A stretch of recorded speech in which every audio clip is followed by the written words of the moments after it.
Bonjour à tous, bienvenue sur cette première vidéo de ma chaîne qui va être consacrée aujourd'hui en fait à la lecture du schéma d'un petit ampli Fender que j'aime bien qui est le Champ. Mais on va pas parler du tout premier modèle qui est le 5C1 je crois, mais plutôt du AA764 puisque contrairement au premier, il bénéficie d'un tone stack, donc réglage treble et basse. Donc sans plus attendre, on va regarder un petit peu ce schéma ensemble et je vais vous expliquer un petit peu d'un point de vue général en fait ce que c'est qu'un ampli, les différents étages et puis quelques modifications qui sont éventuellement possibles sur cet ampli.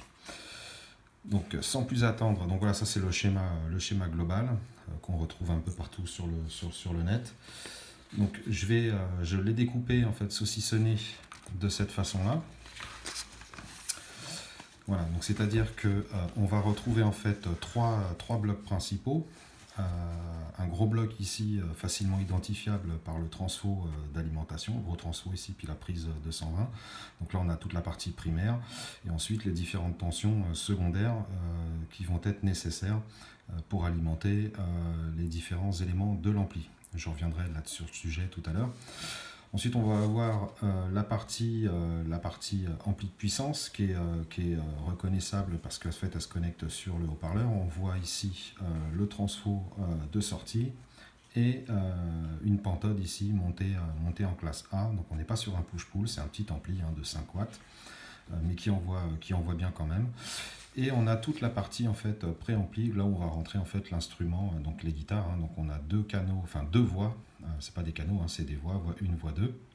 Je vous expliquerai voilà, quel est l'intérêt d'avoir ces deux voix-là. Et donc on va commencer donc par la partie alimentation, parce que bon, comme vous pouvez le voir, en fait, on est sur une configuration d'ampli à tube. Donc les amplis à tube, en fait, les tubes ont besoin en fait de deux tensions pour pouvoir fonctionner. C'est de la haute tension pour venir alimenter l'anode du tube. Mais pour que le courant puisse circuler au travers du tube, il faut venir chauffer la cathode ici avec ce qu'on appelle un filament, qu'on ne voit pas, qui n'est pas représenté ici. Donc on va avoir besoin en fait en termes d'alimentation de la haute tension d'une part, et une tension bien plus faible qui est de l'ordre de 6 volts 3. Donc ça peut être 6 volts 3 ou 12 volts, tout dépend si on met les filaments en série ou en parallèle, voilà, pour venir alimenter et faire fonctionner correctement les tubes. Donc on va commencer tout de suite par la partie préamplification. Donc la première chose à dire, c'est quel est le rôle en fait de ce type de montage avec cette combinaison de switches qui sont intégrés dans les jacks et ces deux résistances de 68K et de la 1 mégohm ici. Ça je vais vous l'expliquer de suite. Donc je l'ai dessiné quelque part à part, que je retrouve ma feuille. Voilà. Hop. Et on va faire comme ça. Voilà. Donc premier cas en fait, je rentre sur la voie instrument 1, donc avec l'effet des switches, des combinaisons de switch des jacks, je vais me retrouver en fait avec les deux 68K en entrée qui vont se retrouver en parallèle, la mégohm ici en entrée qui n'aura aucun effet particulier. Donc on peut dire que le schéma équivalent de ça en fait c'est deux 68K en parallèle, ça fait du 34K. Ça veut dire que le signal qui va rentrer issu de la guitare, en sortie ici, on va se retrouver avec l'intégralité du signal en termes de niveau. Voilà. Par contre, quand on va rentrer sur la voie 2, par cet même effet de combinaison, en fait, on va se retrouver ici avec les 68K montés en pont diviseur. Ici, on a exactement les mêmes valeurs. Donc en sortie, le schéma équivalent en fait, c'est une résistance équivalente, donc il se retrouve en parallèle. Mais ça, c'est les théorèmes Thevenin-Norton. Enfin voilà, ça, je ne vais pas rentrer là-dedans dans le sujet tout de suite. Enfin, pas aujourd'hui en tout cas. Donc on se retrouve ici avec du 34K et le signal en sortie ici qui va être divisé par 2, puisqu'on a les deux résistances qui sont égaux. Donc quel intérêt, c'est-à-dire que sur la voie instrument 1, l'idée c'est de pouvoir, c'est fait pour plugger en fait une guitare équipée de micros simples. Et par contre sur la voie 2, c'est quand on a des guitares équipées de micros doubles, donc on a deux fois plus de puissance. L'idée c'est de diminuer justement ce niveau par 2, voilà, pour retrouver à peu près un équilibre entre guitare simple et guitare un micro double. Voilà pour la partie, entrée. Donc les tâches de préamplification, alors qu'est-ce qu'on y trouve? On y trouve une première triode montée en classe A. Donc le signal en fait va arriver sur la grille, va ressortir sur l'anode et va traverser un premier étage ici qui est le tone stack. Donc c'est lui qui est responsable en fait de permettre de filtrer et de gérer un peu le niveau des aigus, des basses et des mids. On voit ici qu'on a un potentiomètre sur le treble, on a un potentiomètre sur les basses, donc on peut à loisir régler le niveau, mais concernant les mids ici, on a une résistance fixe. Donc là, le niveau de mid en fait est fixé par Fender. Donc une des premières modes en fait, ce sera de remplacer cette résistance de 15K par un potentiomètre linéaire de 20 kg pour pouvoir justement avoir la possibilité de régler le niveau de mid. On va ensuite sortir du tone stack, arriver sur un potentiomètre de volume. Donc là, ça fait pont diviseur de tension. Donc on vient régler le niveau d'entrée de signal sur la deuxième triode, qui elle va aussi amplifier. Et là, on a un niveau suffisamment élevé pour venir attaquer en fait l'ampli de puissance, qui est une pentode, mais montée en classe A.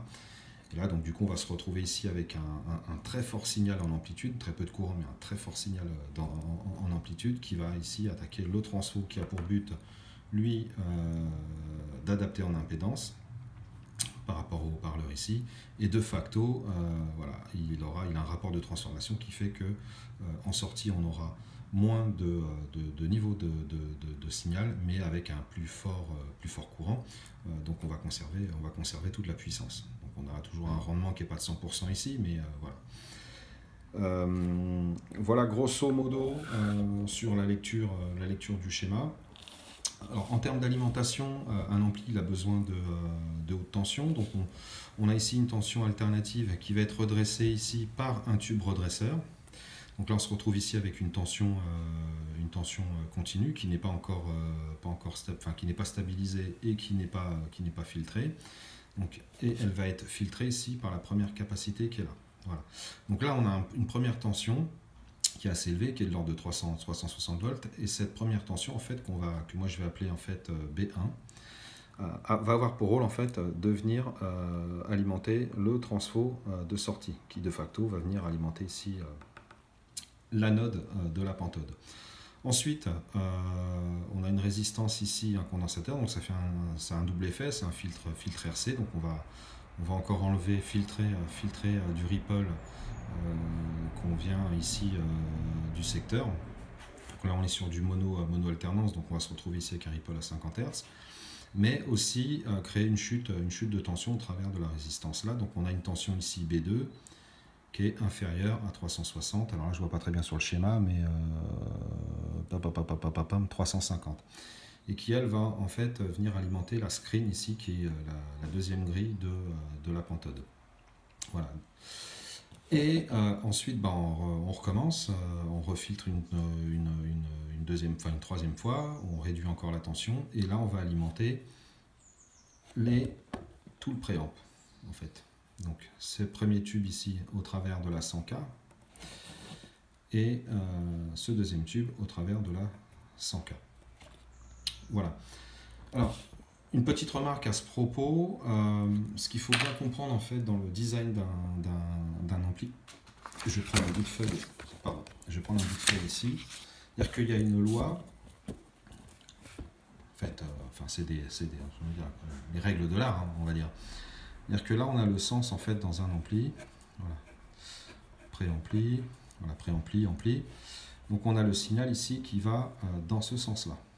Donc là, in, out, et puis là, ensuite on va attaquer le haut-parleur. Donc bien entendu, on arrive comme ça, et puis on ressort ici comme ça. Pour ce qui est des alimentations, on fait l'inverse. C'est-à-dire que là, on a la HT high, en fait, je vais dire, hein, si je peux dire ça comme ça, et puis là, la HT low. Voilà. Donc en gros, les fortes tensions vont plutôt aller de la fin vers l'entrée, alors que lui, le signal, en fait, il augmente dans ce sens-là. Hein. Et voilà, on design les amplis de cette façon-là. Donc on ne met pas les H1, H2, enfin les HT1, HT2 n'importe où. Hein, il faut vraiment respecter ça. Alors, donc là il n'y a pas grand chose de particulier à dire, sauf que calculer un peu le gain des différents étages. Donc ça c'est des valeurs assez usuelles qu'on rencontre dans beaucoup d'amplis, quasiment la totalité des amplis Fender, hein, une 1K5 ici découplée au travers d'une capacité. Avec une 100K ici en charge, donc là on est sur des niveaux de 36 dB à peu près, voilà, 36 dB, 36 dB, à savoir que le tone stack lui c'est du filtre passif, là on est sur du 3, 1, 2, 3, 3e ordre, puisqu'on a 1, 2, 3 kappa. Donc là en fait le signal, la forte amplitude qu'on a ici, on la paume au travers du tone stack. C'est pour ça qu'on a rajouté ici une deuxième triode pour compenser la perte qu'on a sur le filtre passif ici. Ce qui n'est pas le cas, vous verrez, si vous êtes curieux, vous allez prendre le schéma du 5C1 par exemple du champ. On n'a pas de tone stack et on n'a qu'un seul tube. Alors ils n'ont pas mis une double triome comme la 12AX7 parce que ça voudrait dire qu'il y a une triode qui ne servirait pas. Donc ils sont passés par une pentode sur le 5C1. Ce qui est en principe.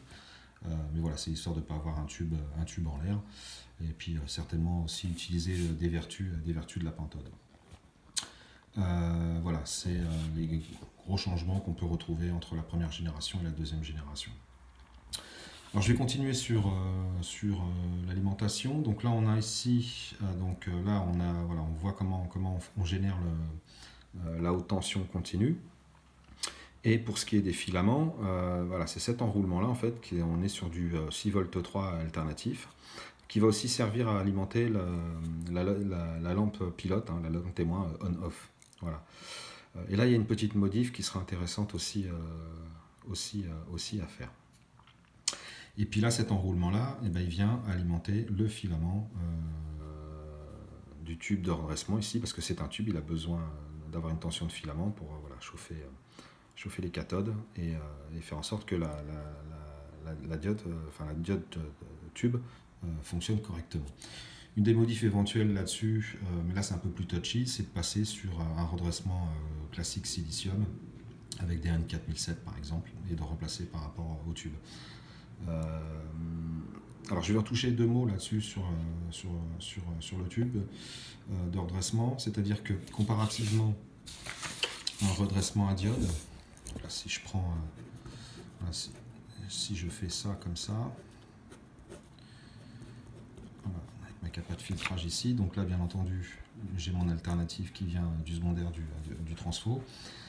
Les diodes au silicium en fait elles ont ici une chute de tension de 0,7 volts à peu près, 0,6, 0,7 volts. Ce qui n'est pas le cas d'un tube qui redresse. Hop, pardon, excusez-moi. Voilà. Ici, ça peut varier de 10 volts à 50 volts. Voilà. Donc bien souvent, là, si je prends la 5, c'est quoi? C'est de la 5Y3.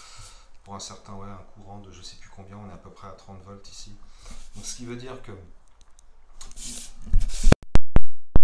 on a sur la première alternance, on a 320 volts. 320 volts ici AC, 320 volts ici AC, donc moins 0,7, on est à 319,3, pour pas dire 320, on paume rien en fait, hein. Et puis là pareil, donc du coup on va avoir ça x2. Par contre ici, ça va être différent, quoi. 320 si je prends le cas de 30 volts, je vais me retrouver avec 290 ici, 290 ici, donc x2. Voilà. Donc on va avoir en fait moins de HT ici. Alors ça c'est intéressant parce que cette chute de tension elle est variable et elle dépend en fait du courant en fait qui lui est tiré, donc qui est consommé. Donc ce qui veut dire que quand on va jouer avec des niveaux de volume plus forts avec l'ampli, donc on va tirer ici du courant. Ça veut dire que là, on va avoir la tension de chute qui va venir s'accroître. Donc du coup ici, la tension HT va baisser. Et du coup, on va, en fait, l'effet qui peut être sympa, c'est-à-dire que le signal en sortie va se retrouver un peu comprimé, compressé. On va avoir de la compression. Donc, ce qui fait aussi le charme de ce type de redressement. Par contre, si ça c'est quelque chose qui nous qui nous agacent, l'idée c'est de repasser par ce type de redressement en utilisant des diodes classiques au silicium. Par contre, il faudra quand même faire attention de facto, c'est-à-dire que vous comprenez bien qu'ici on passe de 2 fois 290 à 2 fois 393. Voilà.